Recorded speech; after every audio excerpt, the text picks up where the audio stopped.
función de los riñones, ¿no? Como esto es parte de fisiología, si ustedes ya revisaron un poco, vamos a hablar solamente ciertas características que nos interesan para ver las patologías, ¿ya?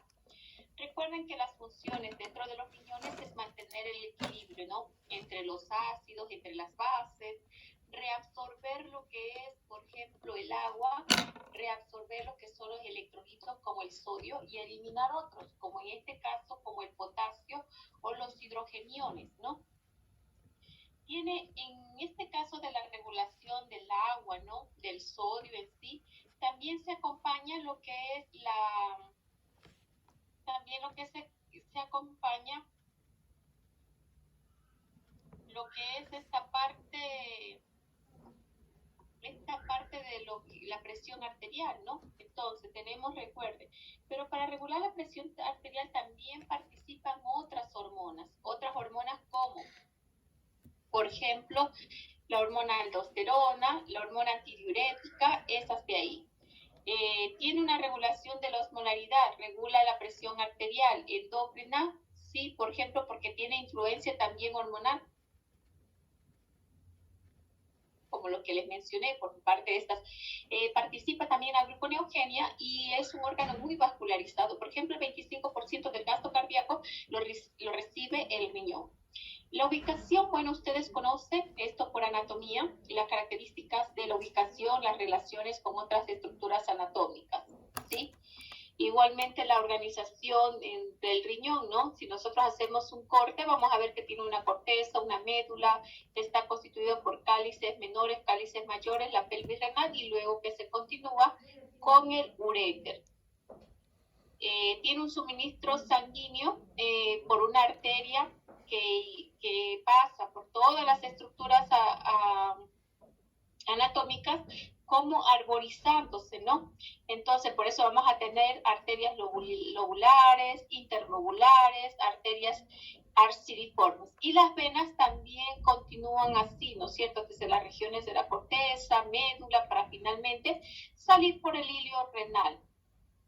La nefrona es una estructura donde tiene la función propiamente de filtrar. Lo que hace es la parte funcional del riñón, la nefrona, y está constituido por diferentes partes. Por ejemplo, el glomérulo, el conducto contorneado proximal, el asa de Henle, el tubo contorneado distal y los túbulos colectores.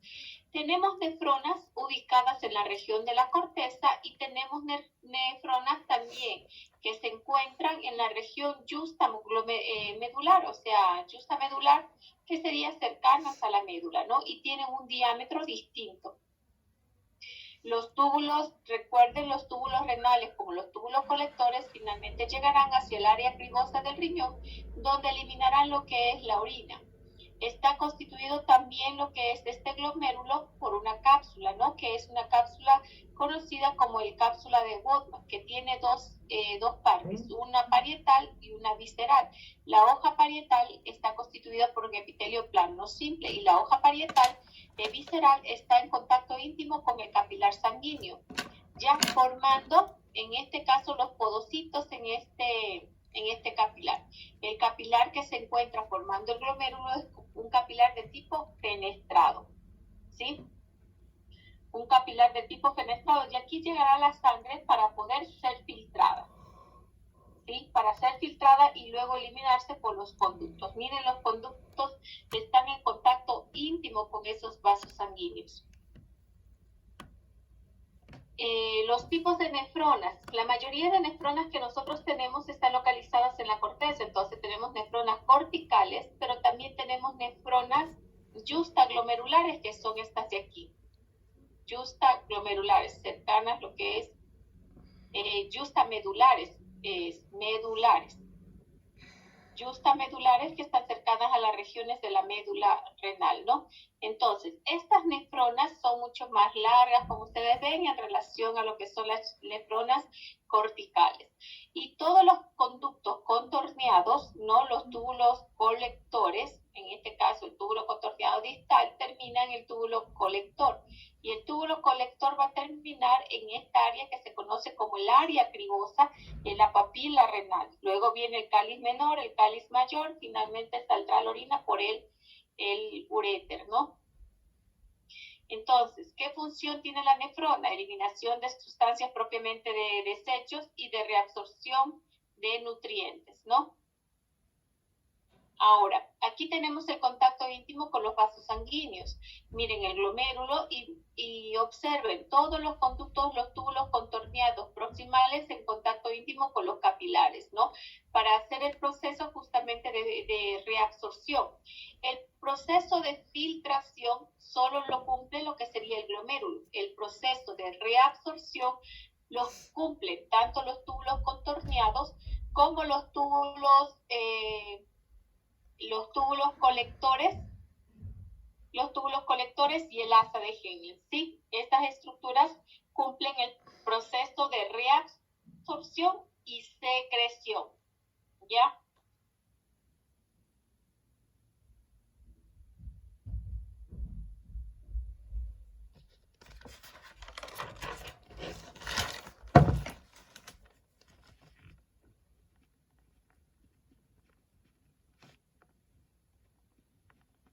Ya, listo. Entonces vamos a ver esta parte. Tenemos el glomérulo. El glomérulo, como ustedes observan aquí, igualmente está constituido por una arteriola de tipo aferente que, miren, llega formando lo que son los capilares, como ven acá, formará los capilares para luego continuarse con una arteriola eferente. El proceso de filtración sucede aquí. Todas las sustancias que llegan para eliminarse pasarán por el endotelio capilar hacia el espacio de la glándula, el espacio de la cápsula de Bowman, para luego esos componentes eliminarse o reabsorberse por los conductos, por los túbulos contorneados proximal, distal o los túbulos colectores, ¿no? En esta zona. Veamos una estructura importante que está en contacto con uno de los conductos, que sería la mácula densa, y sí, es esta de acá, ¿ya? Ahora, los componentes tubulares de la nefrona ya les mencioné que son 4 segmentos. Un segmento muy enrollado que se llama túbulo contorneado proximal, una parte distal enrollada llamado túbulo contorneado distal y un túbulo colector, ¿sí? Y estos son los túbulos contorneados proximales. ¿Qué características le observan aquí? Díganme las características histológicas de los túbulos contorneados proximales.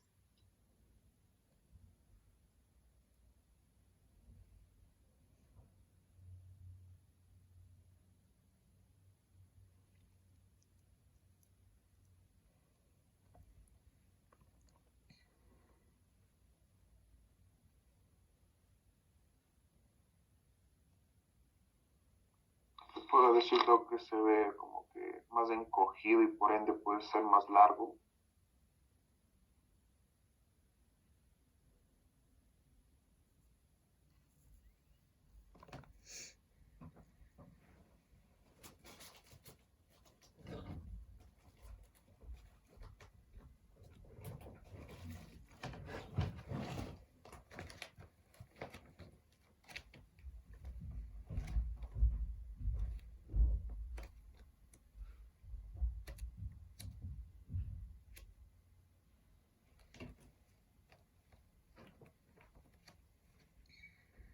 No, verán, las características histológicas son, primero, las células son de tipo cilíndrica con microvellosidades, similares las microvellosidades que observamos también en el intestino.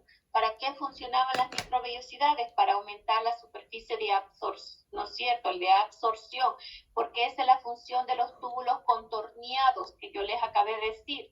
Y como los túbulos también colectores, esa es la función, reabsorber o secretar. Y el túbulo contorneado proximal es donde más se produce la reabsorción de agua. El 65% de reabsorción de agua sucede en el nivel del túbulo contorneado proximal. Por lo tanto, para ejercer esa función muy importante necesita mayor gasto de energía.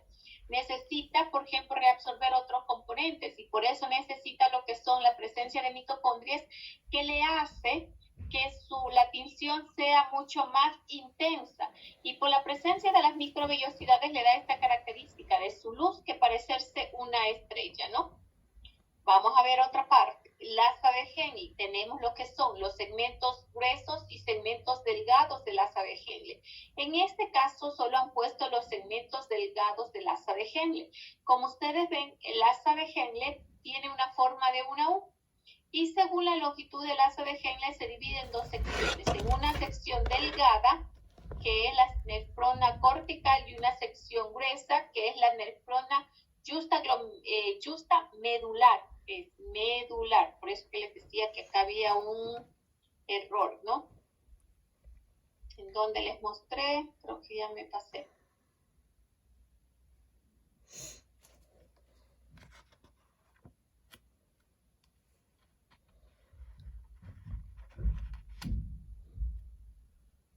Sí, aquí hay un error. Verán que son imágenes sacadas del internet.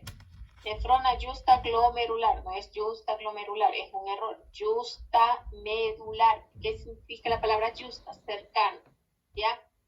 Aquí, cercana a la médula, es mucho más larga, por eso miren los segmentos del asa de Henle son mucho más cortos, son más cortos en la corteza de la glomerula, las nefronas de la corteza, que aquellas nefronas que se encuentran en cambio cercanos a la médula, ya las justamedulares. Entonces la palabra correcta es justamedular, ¿sí? Entonces, la nefrona justamedular. Entonces, la nefrona justamedular, vamos a ver los segmentos delgados mucho más largos, ¿no?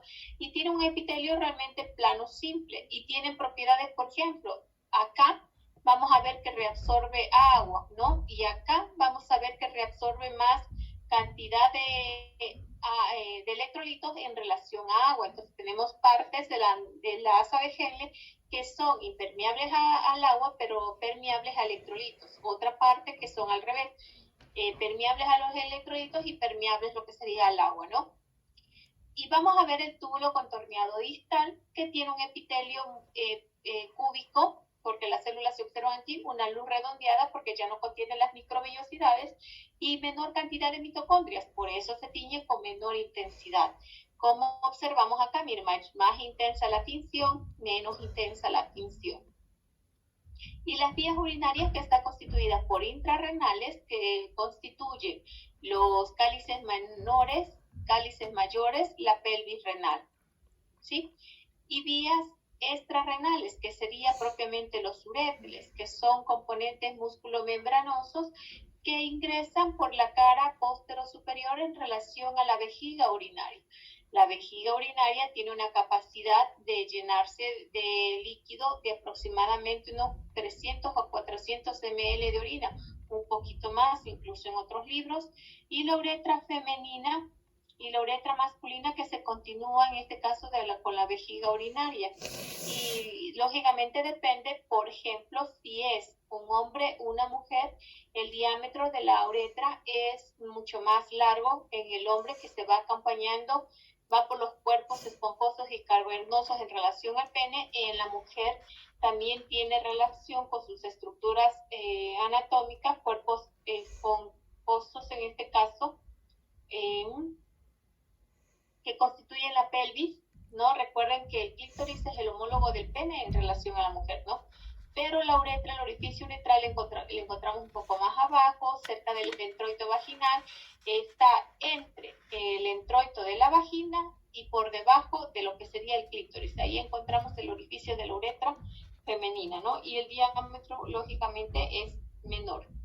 Formación de la orina, lo que les comentaba, todo esto es mediante una filtración. Llega la filtración, el proceso de filtración lo cumple el glomérulo, para que no se olviden, proceso de filtración lo cumple el glomérulo. Llega la sangre, ¿no?, hacia los capilares, se filtra y luego pasa al espacio de la cápsula de Bowman. Lo que no se filtra pasará de nuevo por los capilares, ¿no? Luego pasa de la cápsula de Bowman, este filtrado, digamos mucha cantidad de agua pasó por aquí, aminoácidos y glucosa pasaron por aquí. Llegarán a los túbulos contorneados proximal, y en el túbulo contorneado esa cantidad exagerada de aminoácidos, el 100% de aminoácidos, 100% de glucosa y el 65% de agua, pasarán de nuevo a la circulación a través de los capilares para retornar en la circulación, ¿no? va a retornar y volver al corazón, ¿ya? Pero también aquí van los elementos que no se necesitan, como hidrogeniones, como otros componentes, ¿no? Van a seguir el curso y se van a ser iluminados por la orina. Entonces, estas son las etapas. Filtración, que lo hace el glomérulo, reabsorción, que lo cumple los túbulos contorneados proximales y distales en los túbulos colectores, y el proceso de secreción, que de la orina, propiamente ya como este elemento orina, lo van a cumplir los túbulos colectores, ¿ya? Filtración glomerular. Es el proceso mediante el cual se produce la filtración del plasma. Recuerden que el plasma está constituido por ¿quién? ¿Quién constituye el plasma? A ver. ¿Cómo se le conoce también al plasma?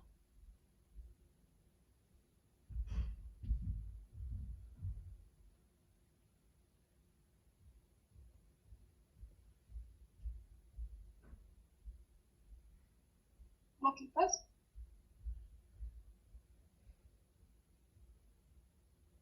Perdón, no digan qué es el plasma propiamente.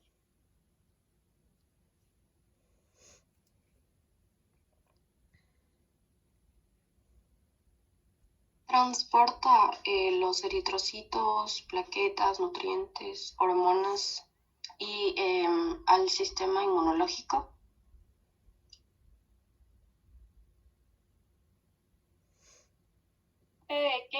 ¿Qué es el plasma propiamente? No por qué está constituido, sino qué es el plasma, ¿ya?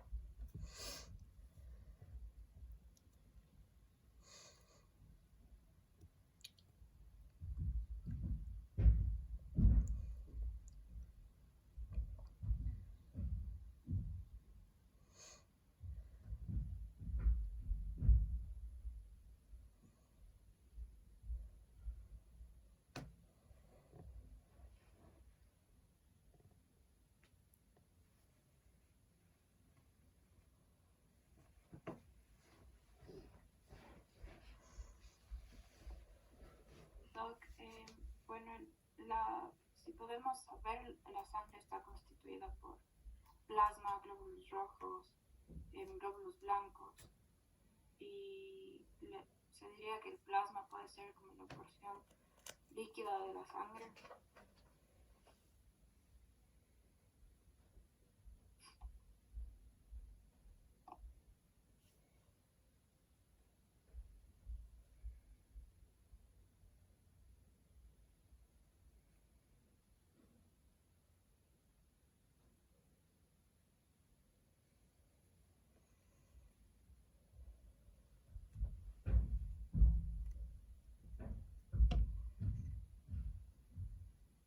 Verán, el plasma, para decirles, es parte del líquido intersticial, es parte del líquido en sí, el líquido intersticial, el líquido del plasma, lo que sería, son parte del medio interno.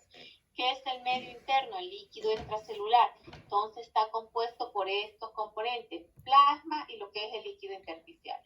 ¿Y qué es el medio interno? El medio interno es donde están todos los componentes. Por ejemplo, CO2, voy a encontrar aminoácidos, voy a encontrar glucosa, voy a encontrar lo que son electrolitos y otros elementos como el CO2, que creo que ya mencioné. Entonces, es eso, ¿sí? Plasma es parte del medio interno. Entonces, ¿qué se está filtrando aquí? El medio interno, ¿sí? Con todos esos componentes que les mencioné y que les faltó indicar. Si no recuerdan nada de esto, vayan a repasar nuevamente fisiología. Primer capítulo, medio interno. Así está incluso el tema. Repasen. La capa endotelial está constituida por epitelio de tipo fenestrado. ¿A qué nosotros llamamos unos capilares de tipo fenestrado? Los capilares fenestrados son aquellos que tienen porosidades, pero que no permiten el paso, por ejemplo, de ciertos componentes grandes, como las proteínas, ¿no? No les permiten el paso de proteínas, pero se van aminoácidos, se pueden perder aminoácidos, ¿ya? ¿Qué es la capa endotelial? Es epitelio plano simple. Constituye parte del glomérulo, ¿ya? Como todo epitelio descansa sobre una membrana basal, ahí vamos a encontrar las fibras de colágeno y la glucosaminoglucanos, ¿no? Y también encontramos una hoja visceral que constituye parte de la cápsula de Bowman. Esta hoja visceral va a formar lo que son los podocitos y vamos a encontrar hendiduras que permiten el ultrafiltrado. Entonces, esto constituye parte de la membrana endocapsular, ¿sí? Ahora, aquí tenemos entonces la cápsula de Bowman, que es un epitelio, un tejido conjuntivo que está constituido por un epitelio plano simple que tiene dos capas. Una capa parietal y una capa visceral. Y entre las dos existe un espacio que es el espacio de Bowman. Y este espacio se continúa con el túbulo contorneado proximal. ¿Ya? Entonces tenemos los capilares sanguíneos, la arteriola aferente, que vino a formar los capilares, y en este contacto íntimo del podocito, que sería la membrana, la hoja visceral de la cápsula de Bowman, se puso en contacto íntimo ¿con qué? Con el epitelio, el endotelio vascular, ¿ya? Y formaron esa membrana, ¿sí?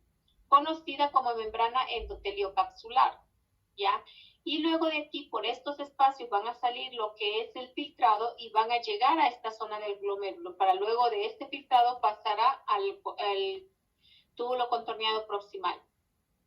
En el túbulo contorneado proximal tenemos el proceso, por ejemplo, de filtración, porque recuerden, esta es la luz de capilar, aquí encontramos el plasma, aquí encontramos la cápsula de Bowman, donde va el filtrado, ¿ya? Este es el espacio de la cápsula de Bowman. Encontramos aquí los podocitos, que son estos de aquí, que constituyen la hoja visceral de la cápsula de Bowman, y entre estos forman lo que son estas porosidades, estos espacios. Como es un capilar de tipo fenestrado, los capilares de tipo fenestrado tienen porosidades. Entonces aquí tengo la porosidad. Esta es la membrana basal y por aquí va a salir digamos que aquí va a salir los aminoácidos. Salen los aminoácidos, pasan por la membrana basal y luego por los espacios, el poro de lo que serían los podocitos, hacia la región de la luz, y aquí va a encontrarse el filtrado. Luego, cuando llegará este filtrado de aminoácidos hacia la región del túbulo contorneado proximal, el túbulo contorneado proximal lo vuelve a resorber.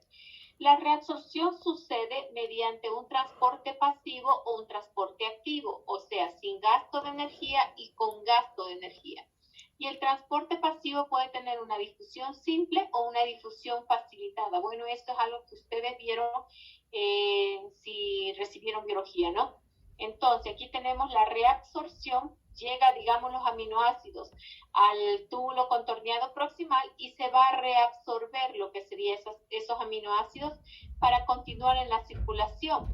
Y también puede suceder que, por ejemplo, tenemos hidrogeniones aquí aumentados y van a provocar una secreción de hidrogeniones que saldrán por la orina posteriormente.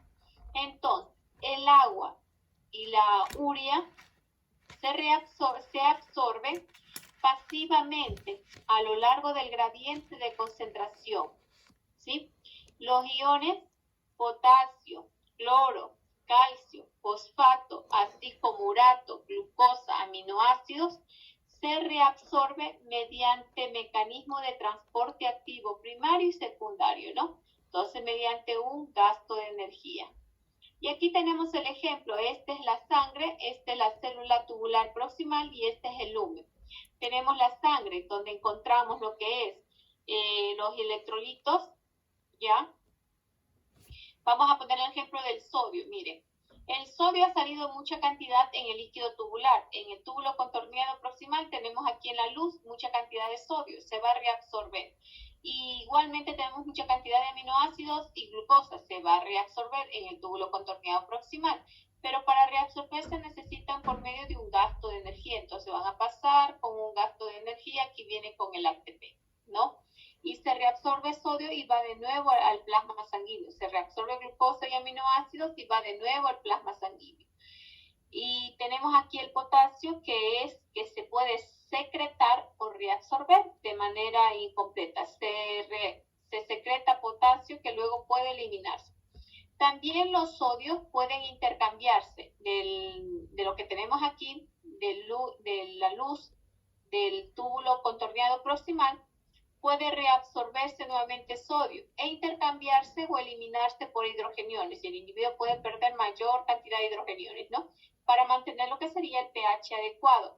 Entonces, nosotros en la orina no tenemos que ver moléculas de glucosa ni moléculas de aminoácidos, porque si observamos en la orina proteínas y observamos glucosa, significa que esto, la reabsorción, la función propiamente de la nefrona, está dañada. ¿Por qué? Por enfermedades propiamente, ¿no? Ya puede ser por insuficiencia renal, puede ser por una diabetes, puede ser por una hipertensión. Recuerden lo que les he dicho a ustedes, las enfermedades que me dañan los endotelios capilares son diabetes, hipertensión, la hipercolesterolemia, todo eso me pueden afectar, ¿sí? La reabsorción tubular, entonces, ¿cómo sucede? Esto quiero que se acuerden acá. El túbulo contorneado proximal reabsorbe 65% de agua, 100% de la glucosa y de los aminoácidos. Absorbe lo que es sodio, potasio, cloro y bicarbonato. Por eso que les decía, potasio absorbe, miren, se elimina, se intercambia con el sodio para ingresar, pero parcialmente puede volverse a reabsorber, ¿no? Entonces, el túbulo contorneado proximal reabsorbe sodio, potasio, cloro y bicarbonato. A este nivel se realiza la reabsorción obligatoria del agua, por eso sucede el 65% del agua es reabsorbida por el túbulo contorneado proximal. Y miren, de una manera pasiva, ya va pasando nada más entre los espacios de las células hacia la sangre. Por eso se reabsorbe el 65%. El asa de Henle, que ya vemos el segmento, ¿no es cierto?, delgado y grueso, el asa de Henle reabsorbe el 15% de agua. También absorbe sodio, potasio, cloro y la urea, pero lógicamente dependiendo de qué porciones del asa de Henle. El túbulo contorneador distal reabsorbe 10% de agua, también reabsorbe sodio, potasio, cloro y bicarbonato. La aldosterona es una hormona que actúa en este segmento tubular. Miren, aquí ya comenzamos a ver que hay influencia de las células del túbulo contorneado distal por parte de la aldosterona. ¿Qué hace la aldosterona? Reabsorbe sodio y elimina potasio, ¿sí? Entonces, aumenta lo que es la reabsorción de sodio y por lo tanto también va jalando lo que sería agua, ¿sí? Ya, pero por agua, ¿por medio de qué? De otra hormona que va a actuar entre estas regiones, sobre todo en la parte distal del túbulo contorneado distal, ¿ya? ¿Qué sería la hormona antidiurética? Además, estimula la secreción de potasio, porque esa es la función propiamente de la aldosterona. Ahora, el túbulo colector reabsorbe 9.3% de agua, mire, menor cantidad, disminuye de este modo la diuresis, determinando así la reabsorción facultativa. En total se reabsorbe en el túbulo contorneado tubular el 99.3% de lo que ha filtrado el glomérulo. En el túbulo colector actúa sobre todo la hormona antidiurética, eso quiero que se acuerden, ¿ya? Y prácticamente lo que constituye la orina del filtrado es el 0,7%. El 0,7% de todas las sustancias que se han filtrado solamente se van a eliminar. Sin embargo, no todos nosotros tenemos una producción de orina que es de 1.5 litros al día, ¿ya? Y esta función las realizan las células que constituyen el epitelio de los túbulos contorneados, del endotelio, de los capilares sanguíneos que hemos mencionado. Aquí tenemos el túbulo proximal que reabsorbe sodio, cloro, bicarbonato, potasio, agua, glucosa y aminoácidos. ¿Y qué secreta? Hidrogeniones cuando se intercambia, como vimos aquí, con el sodio. Secreta hidrogeniones. Y también ácidos bases orgánicos.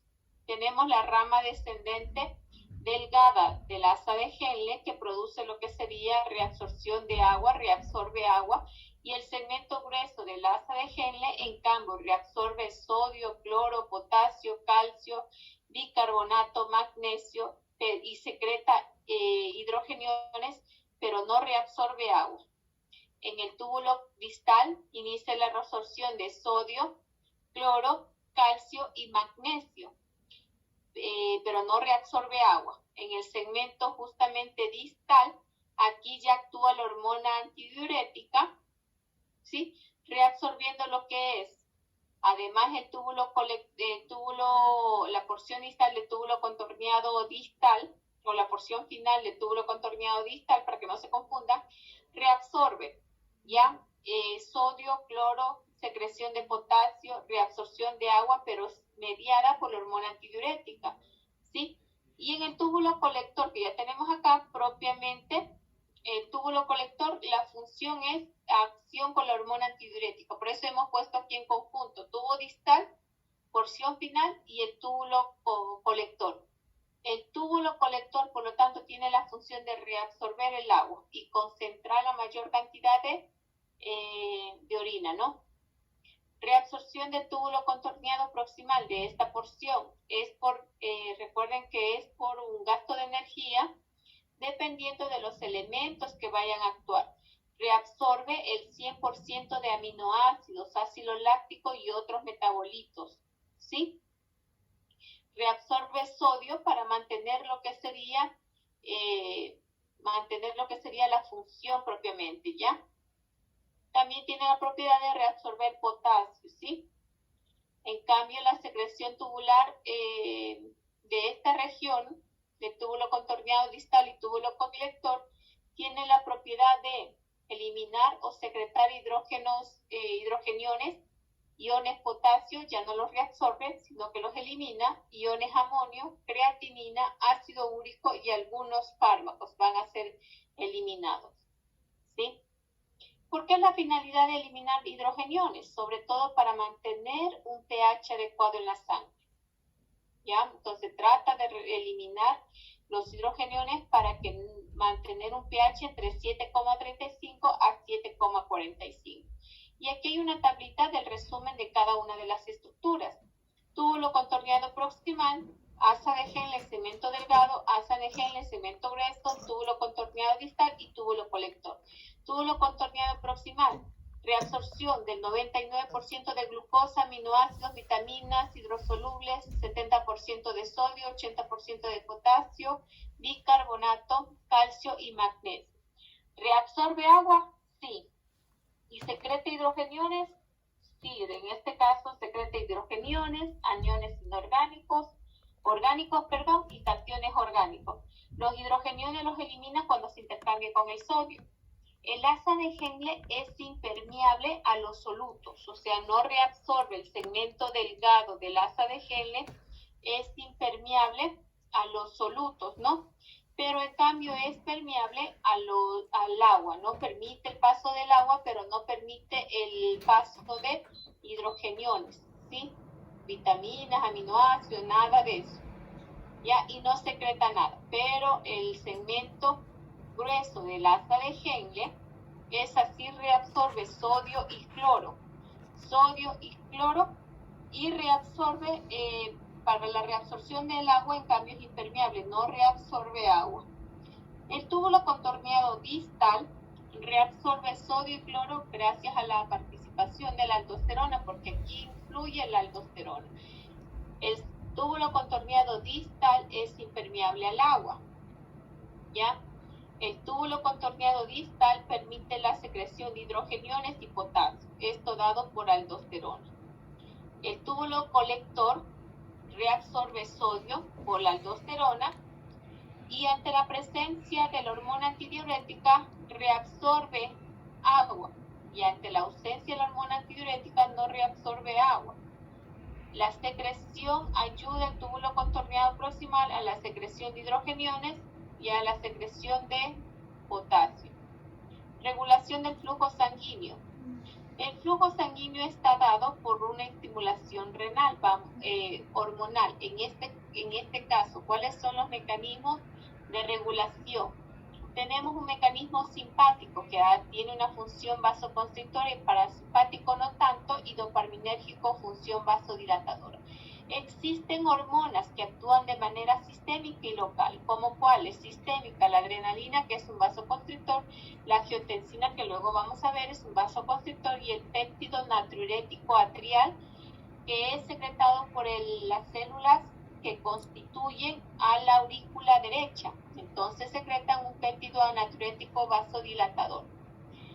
Y locales, como el óxido nítrico, vasodilatador, Las prostaglandinas funcionan como un vasodilatador, las quiminas como un vasodilatador y las utelinas. ¿A qué me refiero con locales? El endotelio vascular, recuerden ustedes, yo les he mencionado, el endotelio vascular secreta sustancias vasoconstrictoras y vasodilatadoras. Entonces, se mantiene un equilibrio entre estas sustancias. El óxido nítrico mantiene una vasodilatación. Las prostaglandinas forman un vasodilatador, pero la endotelina 1, así como el tromboxano, son potentes vasoconstrictores segregados por el endotelio vascular. ¿Y cuáles son los mecanismos de regulación? Tenemos, por ejemplo, por efectos sobre el músculo liso. El músculo liso de los vasos sanguíneos, me estoy refiriendo, se relaja cuando la presión arterial aumenta y se contrae cuando la presión arterial disminuye, lógicamente para aumentar el flujo sanguíneo y la otra para tratar de eliminar a nivel renal, ¿no es cierto? Que se elimine en este caso, para que haya una buena perfusión, ¿sí? A nivel renal. El mecanismo de autorregulación a nivel riñón es para permitir que cuando nosotros tengamos una buena perfusión, ¿sí? Sanguínea, ya, para que aumente la presión arterial cuando ésta se contrae, ya, y logremos tener una buena perfusión sanguínea. Para eso es los mecanismos de autorregulación. Y también tenemos el complejo justaglomerular, que aquí sería la mácula densa, que luego vamos a hablar, ya.